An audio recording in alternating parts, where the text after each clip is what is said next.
I don't know if you remember VH1 Countdown, like back Oh when yeah. MTV and stuff. Like Sure. I had this old like wooden TV, and I actually like I think it had already kind of like worked its way out, but I was just like 10 years behind the rest of the world, like being in this small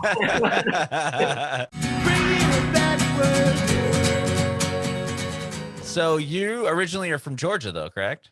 Yeah, I grew up in Northeast Georgia, about 2 hours north of Atlanta. So super small town, Habersham County, like middle of nowhere, but beautiful, like mountains and great, like amazing scenery. And but it's only 5 hours from here, so we go home a lot. Oh, cool. That's cool. Is your Yeah, family still there? everybody, man, my family and my wife, everybody's back there. We were high school sweethearts, so literally, like our parents, our grandparents, aunts, uncles, we were really the first ones to leave, like out of our family. So it's been fun and interesting, to kind of uproot and move to, as to a whole new city. But Uh-huh. yeah, it's a great one. Like if I had to pick one, Nashville's been great. That is awesome. That's really awesome. So growing up, what got you into music? Man, I was just a music lover. My mom, my dad were both just big fans of all genres. My mom was a big singer songwriter fan. She loved a lot of folk, a lot of James Taylor, who was just here in Nashville. Hmm. Neil Young, a lot of like, and then country too.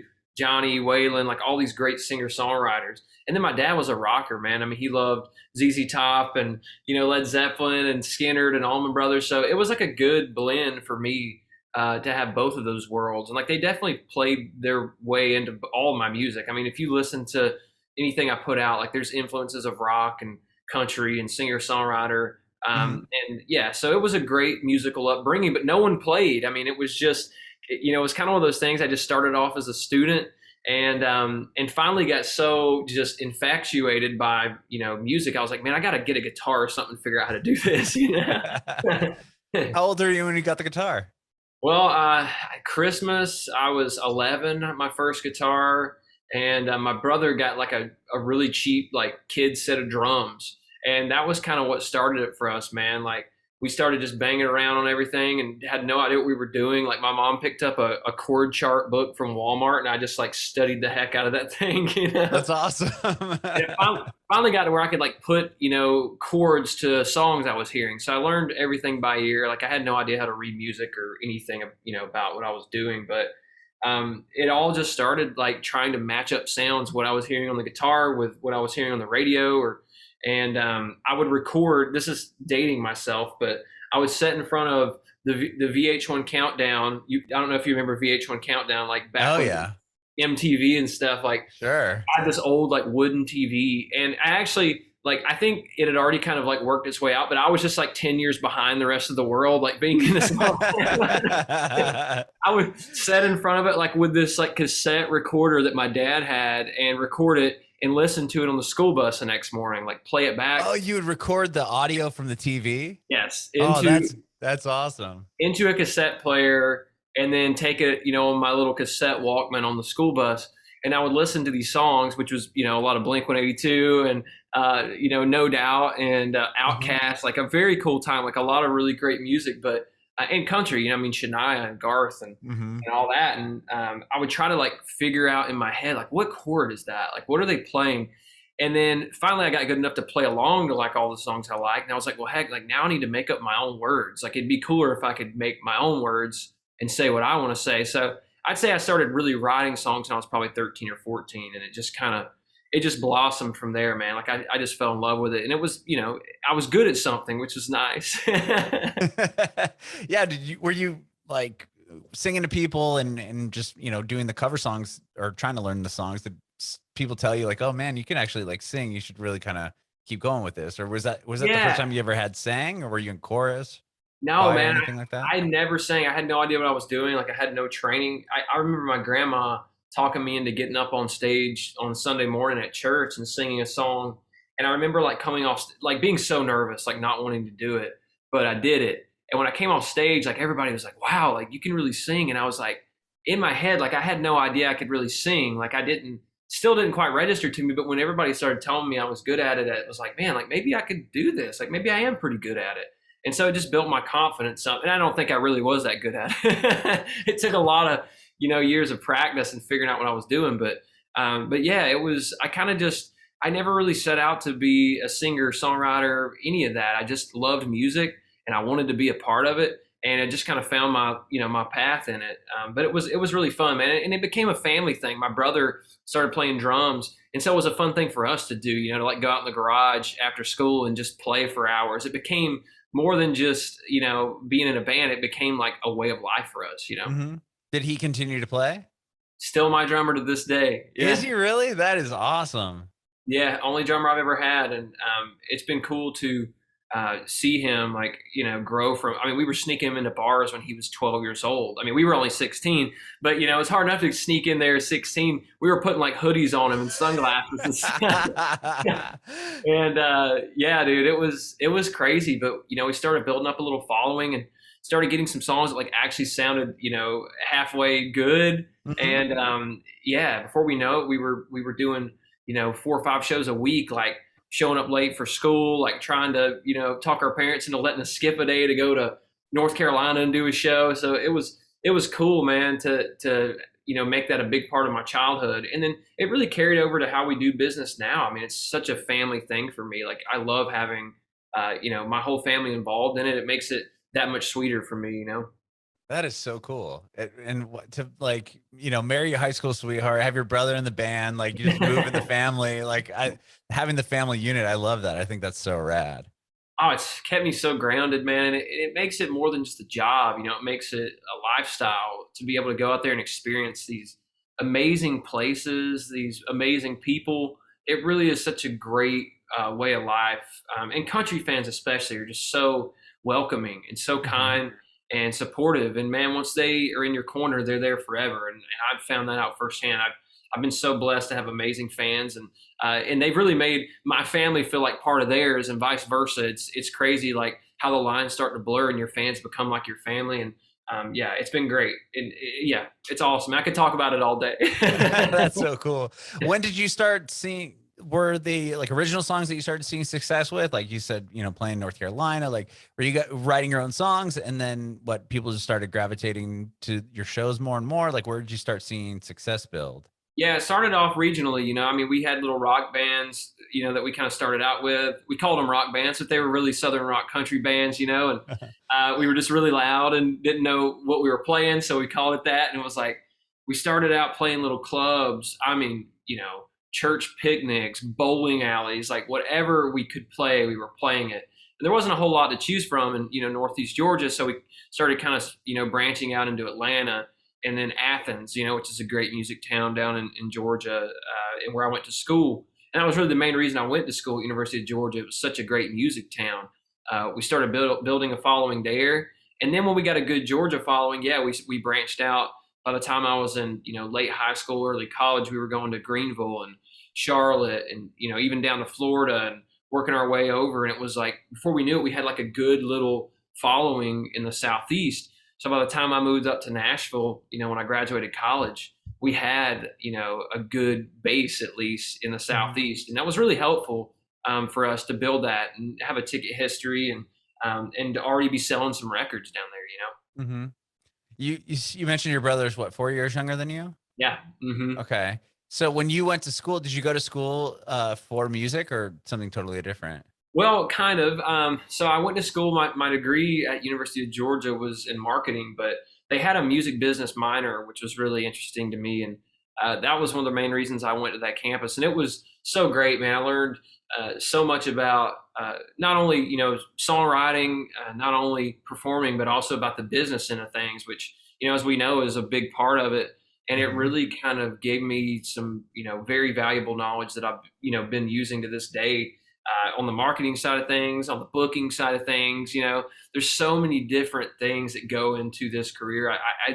I never realized it as a fan looking in. Like, I just thought, you write songs, you put them out, like, fans like them, you go people play like it. You blow up. Yeah, it's cool. Like, sounds fun, but man, there's a lot to it. And so yeah, it was good to have like an education in that. And my mom was the one who always pushed me. Like, she really wanted me to go to college, and I'm so grateful she did, because if she hadn't, I probably would have come straight to Nashville, and I wouldn't have been close to ready to compete with the talent up here. So Mhm. that game, like those 4 years there, helped us to build our fan base even more. It helped me to develop as a songwriter. I think when I was in college, I think I got a little bit of my voice and kind of figured out what I wanted to say as a songwriter, Mhm. and started kind of honing in. So by the time I came to Nashville and started taking meetings with publishers and labels, like I had a little body of music that I was proud of, and to this day, like when I listen back to it, like that wasn't so bad. I mean, there's some good stuff in there, and obviously, you write a lot and you get better, just like with anything. But yeah, I mean, that was definitely where I kind of formed, my songwriting habits. And when you were there, when you're in school, like how far away from your house or where you grew up were you? Did you Only live at like home? 45 minutes, so it was easy. I mean, I would drive back and pick up the band, on a Wednesday night or whatever, and then we'd go do shows. And I might miss a class or whatever, show up late for a class on Thursday, and then we'd go out again Friday, and be going all weekend. So it was cool, man. Like we had a good little system. We were just like living out of a beat up Suburban and trailer, like the same old story you hear. Like, I Mhm. mean, it really was just road life, and it was not glamorous. I mean, it was sleeping on floors and eating whatever, and just like it was pretty rough. But it was, man, it made us hungry. It made us want to work hard. It made us, when we'd have those nights where the crowd was really into it or people were singing words back, it's just infectious, that feeling that your music is really impacting your fans and the people around you. I mean, it's a great feeling. That's why I got into this. Mhm. So it's still like that to this day. I mean, I feel like not a whole lot has changed. Like, I feel like the songs have gotten better. We've honed in a little more on what we're doing and figured out our path a little better. But it's still that same feeling, man. There's no greater energy than getting up on stage and having fans sing your songs back to you and knowing that means something to them. Mhm. That's amazing. What took you to Nashville? Like, I mean, and how did that affect like as far as your brother being 4 years younger, did he go just skip college, or like were you guys like at a success point at that time that decided to move to Nashville and pursue it Yeah. 100%? Yeah, I came to Nashville straight out of college. I was interning, man. I was, trying to kind of just, as like it's such a town. You have to get in and kind of get your hands dirty and meet everybody, get out and network. And I was Mhm. doing all that. I was playing every ride around. I was playing, down on Broadway, trying to play 3 hour sets, like getting to know people, and then interning during the day and living off tip bucket. And then Oh man. so about a year into town, and then on the weekends we were still touring. We were still going out. I'd drive down to Georgia and jump in the van with my guys, and we'd go tour. So everybody was still back in Georgia, except for me. Even my wife. We got married straight out of college, and our first year of marriage, we were just like apart. Just back and Really? forth. Yeah. What, Um, did she go to Georgia with you? University of Yep. Georgia? Yeah, Okay, went to that's University cool. of Georgia. So she was teaching back home. My whole family was back there. I would come up here. I would couch crash and write songs. Work my day job and then go play at night. And finally, I guess about a year in, I started really making some connections and ended up signing a publishing deal. And then a couple months later, I ended up signing a record deal. So it didn't take that long. It took about a year of just hard grinding, and then as soon as we signed our record deal, we went on radio tour. So yeah, like my brother, he was living in Georgia. He was just finishing up high school. So like as soon as he got done with that, he was like, "Man, we're going on tour. Like let's go." So he was ready. Yeah, that's Um, cool. yeah, it was like college can wait. So Right, um, sure. so yeah, we went out, man. We started doing 150, 200 plus dates a year and just burning up the road, all over 48 states.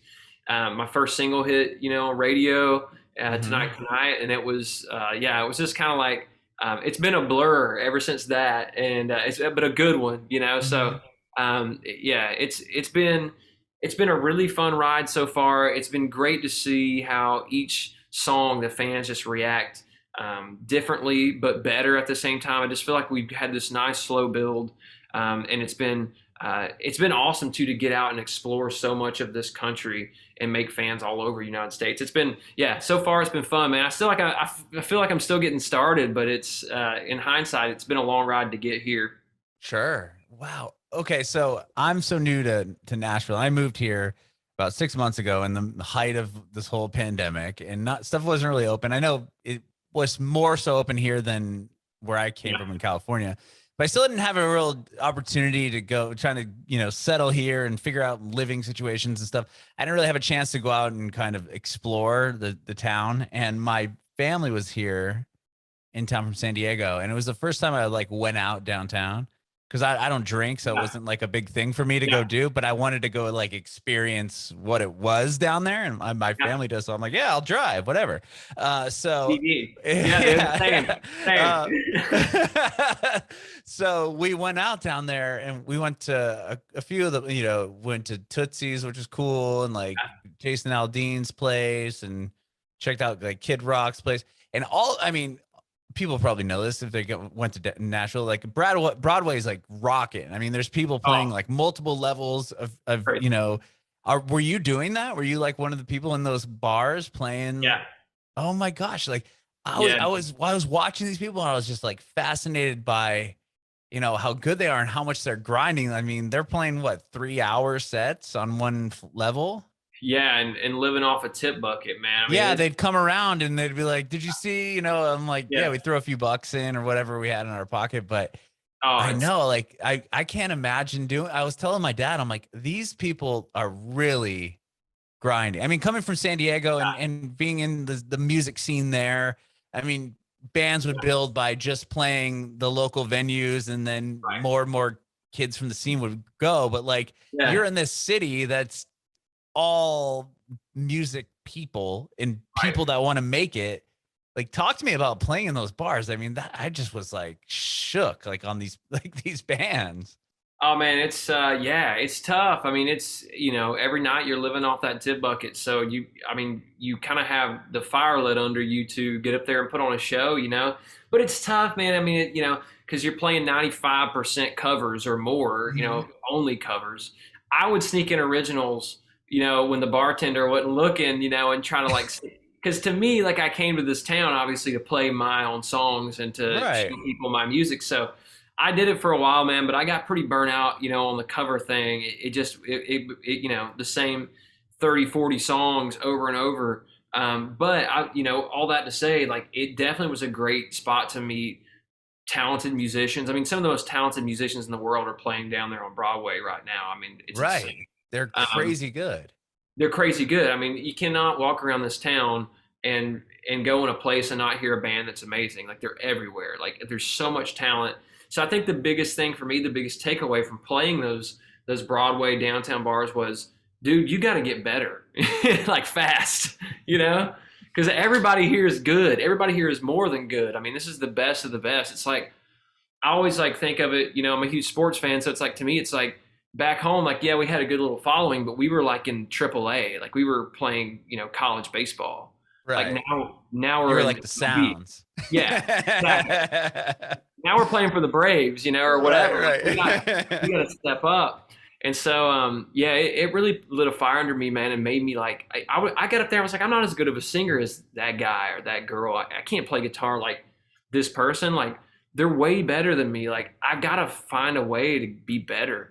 And so to me, like, I really leaned into my songwriting, man. Like, I really put all I had. I started writing songs constantly, like just for the practice of, the exercise of writing a song, like just trying to like figure out something I wanted to say and write it fast, or try stepping back and trying a different approach where I like chip away at it and really just kind of trying to find my style of writing.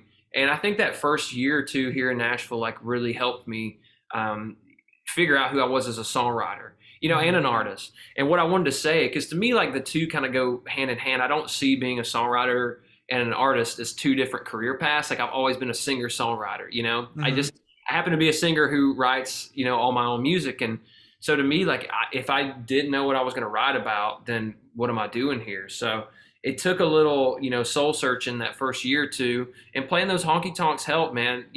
Seeing those crowds, like, being away from home, that homesick feeling, like there's no feeling like that. Like, talk about inspiration, and the first 2 years, and I go back and listen to my catalog, it's a lot of like missing home songs, for good reason. I mean, we're writing, from a first person, from what we're feeling. So Yeah, man, it was crazy to cut teeth in those honky tonks and see the amount of talent in this town. Very humbling. Yeah, because I was down there and I'm like, oh my gosh, like these people are playing their asses off down here, and then Yeah. they walk around with a bucket and try to get as many people to throw some money in as possible to do this.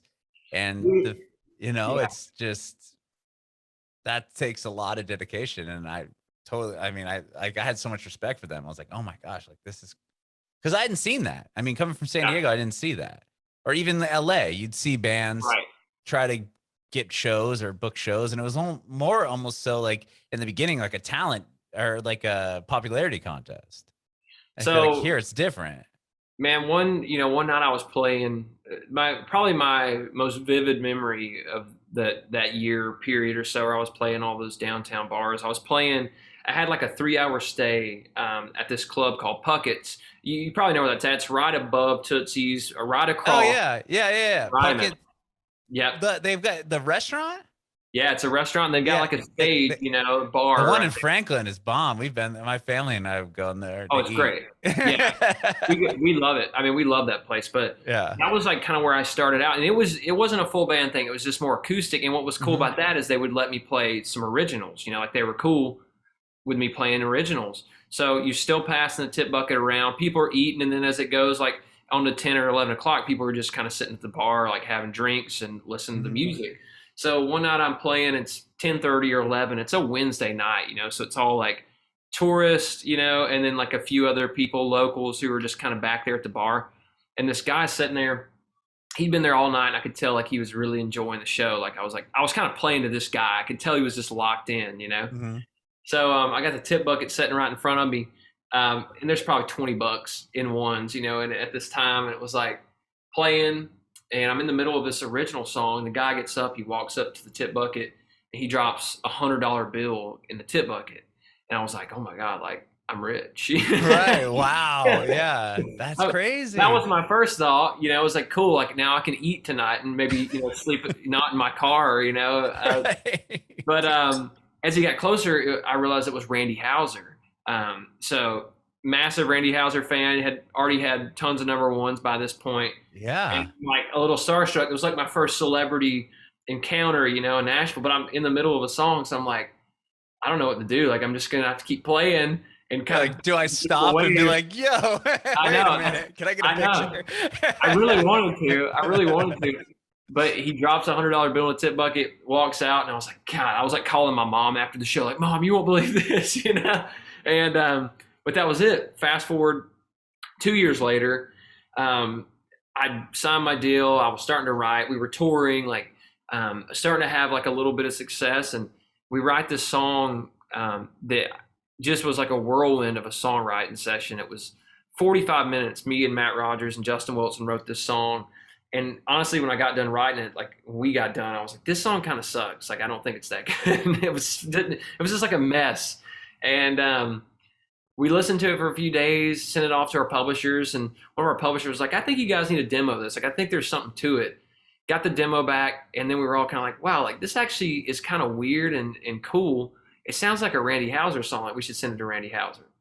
So we did. And, I mean, I don't know how many thousands of songs are written in this town every day, but there's a Oh, lot. yeah, sure. So for him to hear it and take the time to listen, he did. He liked it enough to be like, I want to put this on my record. And then he put it on the radio for us and was like, man, we're going to make this our first single, and ended up making it, my first number one song. Yeah, now So you got a plaque behind you. I know. So Yeah, sick. yeah. But it was one of those things. It was like, it was very surreal to have that memory of him being like the first person in town to kind of, I mean, I know it was just a tip, but it was kind of like he'd been there, and, Yeah. and we talked about this backstage actually at our number one party. And he was like, dude, I've been that guy. Like I've been that guy, so much of my life.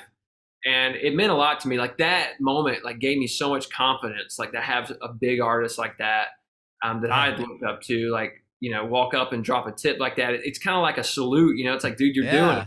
Like, and so from that point forward, like things started happening. And I was telling Randy this whole story backstage, and I was getting like kind of emotional because like, man, we were at the #1 party. Like my family had driven up from Georgia. Like my mom's out there. Like it was emotional, this big moment. Sure.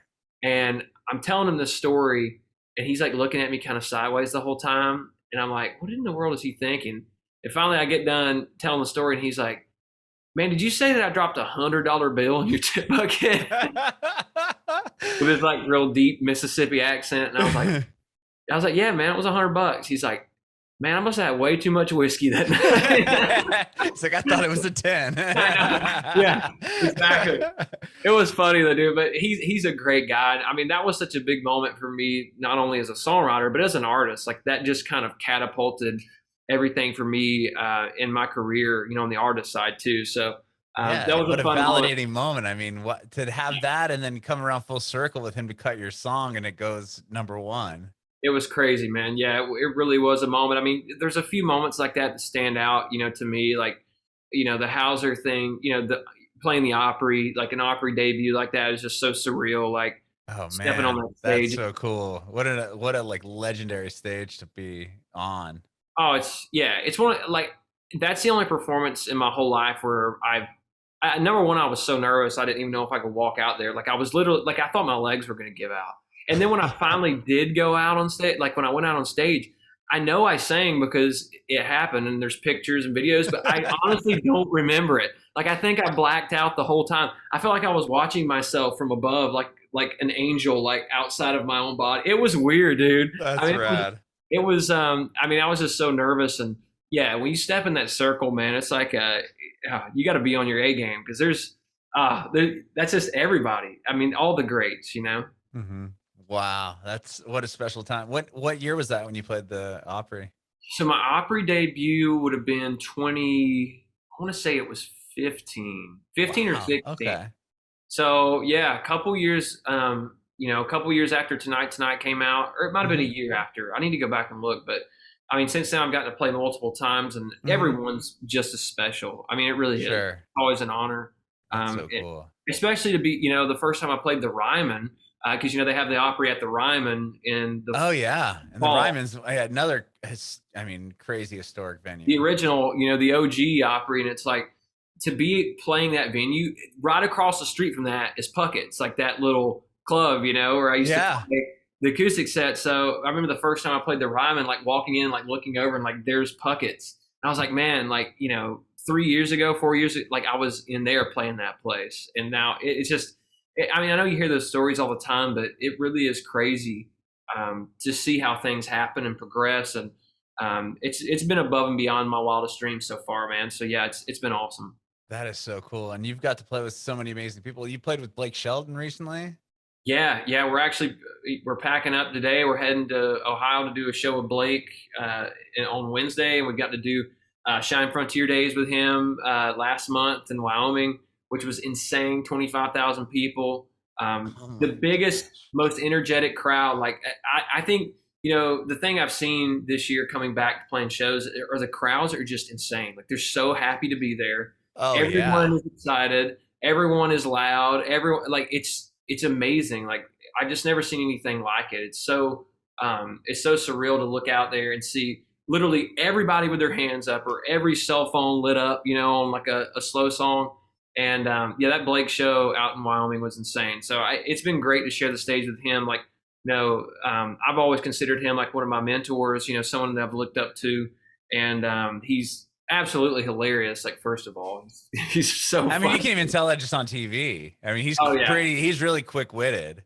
Oh, very quick. Yeah, he's exactly like that in person too. It's not a TV thing. It's just him, So yeah, it's been great to be able to study people like that, standing on the side of the stage and see how he works a crowd. And it's just great. God, he's got so many great songs. He's so, he doesn't write, that much. He's never written, I don't think he's written any of his really big songs other than the first ones that came out like Austin and some of those amazing early songs.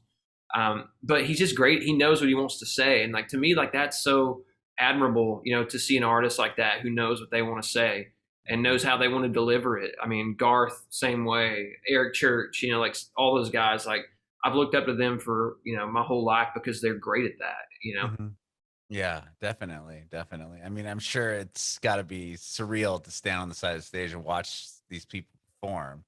I mean, being a Insane. fan, and then you're sharing a stage with them. They're standing there watching them perform.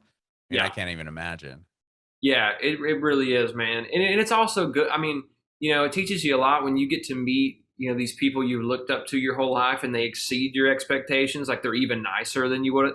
Like, Right. that's like the best feeling ever as a fan and as an artist, because it makes you realize, like, man, they're just people. Like, they're just normal people. And I mean, as an artist, like, anytime I get a fan who's like starstruck at a meet and greet or whatever, and it's like, man, I'm just a normal dude. Like, I grew up in the middle of nowhere. Like, I was a rock mason. Like, I shouldn't be here. Oh wow, you did Yeah. construction. I didn't realize that.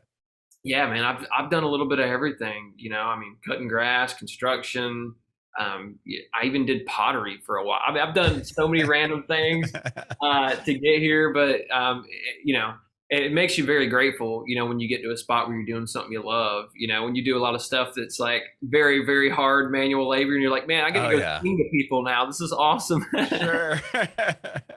And you also wrote a song with Hootie and the Blowfish, or you have the record behind you as well for that. And was that Yeah, recent enough, or because yeah.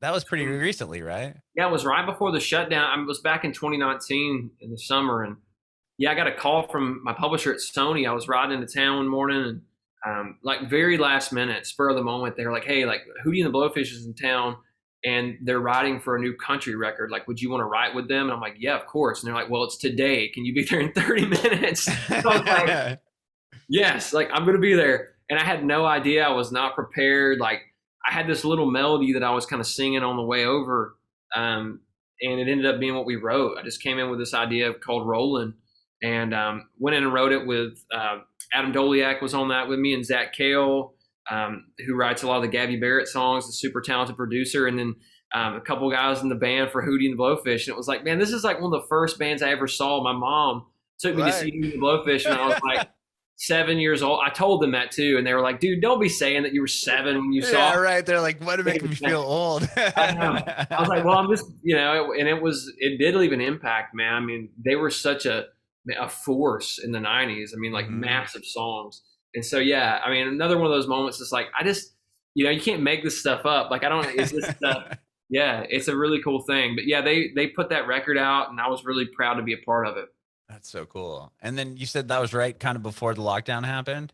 Yeah, 2019. It was like that fall, late summer, fall, and then yeah, it was cool, man. I mean, Darius, I got to play in a golf tournament with him right after that record came out, and just one of the most down to earth guys in the world. Like, super super kind, very knowledgeable, great singer. I mean, great artist, and again, like just another one of those like heroes you look up to that ends up being a great person too. So it's you always hear like the horror stories of like the artist who maybe you meet somebody and like they're like not nice to Right, right, right. I haven't had those experiences yet. I hope I never do. Right, that's really cool. Yeah, they Yeah, say don't meet your heroes. I know, I know, I know. Yeah, I got to meet my hero. I got to meet Garth on the red carpet a couple years back for the ACMs, and he was the nicest human being I think I've ever met. I couldn't That's believe so it. cool. Like, That is you always hear it about Garth, and you always think like, man, like there's no way, like surely he's like gotta like be too busy to like talk to everybody, and he's not. He does that. Like, he will literally. I was standing on the red carpet next to him. I didn't want to say anything because there was media out there and he was busy and like, but part of me was like I wanted to be like, oh my god, like you're Garth Brooks. right, And I didn't. I held it in. right. I held it in. I just stood there, and he actually turned. We're standing there. He's standing behind Trisha, his wife, and Uh-huh. he's doing an interview. He turns to the right and like taps on the shoulder. He's like, "Hey man, like what's your name?" And just starts full conversation for 10 minutes Wow. on the red carpet, and wanted to know about me. Like, was asking me all these questions, and I was like, "Dude, like I'm the last person you need to be talking to here, man." Like, there's like CMT and everybody's out there, and he's taking the time. So it's been country music, man. It's just like that. I mean, it's just So full of cool. great people, on all sides, media, the artists, the songwriters. It really is a great community to be a part of. That's awesome. And with the lockdown, is that when you start writing this record coming out, what, in October? Yeah, the record's coming out in October, my first full length, and yeah, I would say it's been more like a 2 to 3 year process, man. I'm just like compiling these songs. I've written several of them during the lockdown, but really like the past year has been just compiling and like trying to find the right songs that fit in the right slots. I mean, the song, what I love about it is like I feel like every song kind of fits chronologically, and the whole record's like very autobiographical. Like it's about me growing up. It's about me meeting my wife. It's about, our relationship, our family, our daughter. Like there's kind of like all these little elements of me in there. And I didn't really see it until I stepped back and like tried to start kind of like fitting all these songs in like a puzzle to try to figure out what goes where. And it really did just, when I listen top down now, it like flows like a story. And that's what I wanted. I mean, I put out a lot of singles. I put out a lot of, EPs and like smaller projects, but I never put out a full length record. And so, as a kid who grew up listening top down to like CDs, Right, yeah. and albums, like I was always such a fan of when an artist, could say something like top to bottom, like what thematically is this album telling me, and what is each song? It's like chapters in a book, that's kind of how I look at songs. They really are like their own chapter. And I think we did it. I'm really proud of it. Amazing team of people, like producers, songwriters, my management team. It's been awesome to have all this help. That's so cool. How is the recording process? Did you have to do it virtually at all, or did you kind of wait to put some of the tracks down? Yeah, we did a lot of it, man, over Zoom. I mean, a lot of, I've got a vocal booth here in my house, and so I did a lot of stuff here at my home studio. A lot of the songs were already, finished. Like a couple of these songs we finished before the lockdown, and we're just kind of waiting, to do the right thing with them. So it was kind of like it didn't seem like it was that hard. I mean, honestly, to get things done, like the songs, whether they were demos or just rough versions, they were all kind of there. The bones were there.